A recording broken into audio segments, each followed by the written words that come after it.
Bismillahirrahmanirrahim. Berdasarkan rekod Polis Diraja Malaysia, kes membunuh diri telah pun meningkat sebanyak 81% pada tahun 2022 berbanding pada tahun sebelumnya. Saban hari, isu kesihatan mental semakin hangat diperbualkan dalam kalangan rakyat Malaysia. Dia tidak sedih, cuma dia tidak gembira. Begitulah judul resensi saya pada hari ini. Assalamualaikum warahmatullahi wabarakatuh. Saya Nuna Imam Humairah binti Muhammad Zaimi, pelajar SMK Da'anum, dan pada hari ini ingin saya bawakan kepada kalian semua sebuah novel yang sejak akhir-akhir ini sangat menarik perhatian saya. Novel ini telah pun ditulis oleh Ainul Fariha, terbitan Jiwa, pada tahun 2022 yang bertajuk Yang Paling Patah Antara Kita. Novel ini berketebalan sebanyak 382 helai muka surat.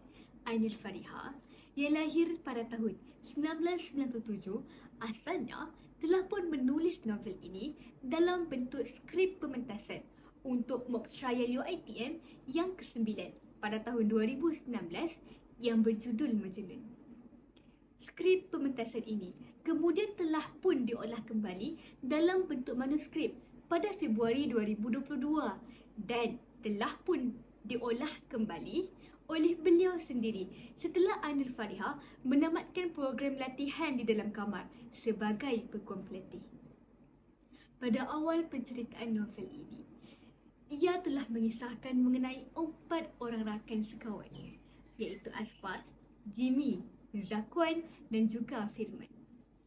Namun, segala bahagia yang telah mereka kecapi seakan-akan lenyap apabila rakan mereka Asfar telah pun ditemui mati dalam keadaan mulutnya berbuih. Dan rakannya sendiri Firman telah pun dituduh sebagai seorang suspek kerana dia didapati berada di tempat kejadian bersama dengan Asfar. Peristiwa suspense akan menyebabkan bulu roma pembaca meremang kerana setiap silakan demi silakan, helaian demi helaian, bab demi bab seakan-akan merungkai sebuah misteri yang tidak siapa ketahui. Uniknya novel ini, ia telah pun ditulis oleh seorang pelajar dalam Fakulti Undang-Undang. Maka, setiap penceritaan di dalam mahkamah telah pun diceritakan dengan sangat terperinci. Dan sejujurnya pada pendapat saya, ini sebenarnya adalah antara sebab yang menyebabkan saya jatuh cinta dengan novel ini. Saya yakin bukan saya seorang sahaja yang bertanya-tanya bagaimanakah proses di dalam mahkamah berlaku untuk menentukan seseorang bersalah. Dan setelah sekian lama, saya mendapat jawapannya.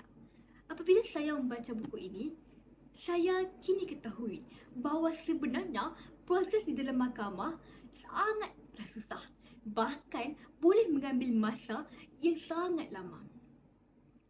Banyak nilai dan pengajaran yang dapat saya peroleh daripada novel ini. Saya yakin sebenarnya Ainul Fariha ingin mengetengahkan reaksi masyarakat terhadap isu kesihatan mental melalui 4 watak utama ini. Kita lihat Asfar, seseorang yang bergelut dengan kesihatan mentalnya secara diam. Dia yang luarannya kelihatan normal, biasa, tenang, bahagia. Namun siapa sangka dalamannya dia mempunyai keinginan untuk mati yang sangat tinggi. Berbeza dengan rakan baiknya Firman. Firman, seseorang yang menghidap skizofrenia, namun membuka ruang kepada dirinya untuk meminta pertolongan dan merujuk kepada pakar untuk merawat sakitnya. Jimmy, seseorang yang menjalani kehidupannya seperti biasa. Tetapi saya yakin, selagi mana namanya manusia, selagi mana kita bernyawa, selagi mana kita berjalan di muka bumi ini, kita pasti akan diuji. 3 elok, 1 rosak. Begitulah petikan kata-kata daripada novel ini. Petikan tersebut ditujukan kepada Zakwan. Zakwan seseorang yang berfikiran kolot dan suka menghakimi mereka yang bergelut dengan kesihatan mental mereka. Saya yakin Zakwan ini juga sebenarnya melambangkan reaksi kehidupan bermasyarakat bahawa mereka yang rapat dengan kita juga sebenarnya mampu mempunyai pandangan yang serong seperti ini. Melihat kepada buku ini, terdapat beberapa perkara yang ingin saya kritik. Antaranya ialah, pada pendapat saya, sampul buku ini sebenarnya boleh dihasilkan dengan lebih tebal lagi kerana ianya terlalu nipis dan sangat mudah untuk terkoyak jika tidak dijaga dengan rapi. Namun, pada pandangan yang lain, segalanya berada dalam keadaan yang sangat baik. Sejujurnya, saya sangat mencadangkan bahawa novel ini menjadi bahan bacaan umum terutama pada golongan remaja dan juga dewasa yang mungkin sedang bergelut dengan kehidupan mereka. Buku ini menjadi suara buat mereka yang sukmanya gundah tetapi tak mampu untuk meluah. Ainul Fariha sebenarnya telah pun berjaya mengetengahkan isu kesihatan mental di Malaysia, terutama dalam kalangan lelaki. Buku ini sebenarnya menjadi iktibar buat mereka yang tak mahu memahami tetapi rancak menghakimi. Sekian resensi yang paling patah antara kita daripada saya. Assalamualaikum warahmatullahi wabarakatuh.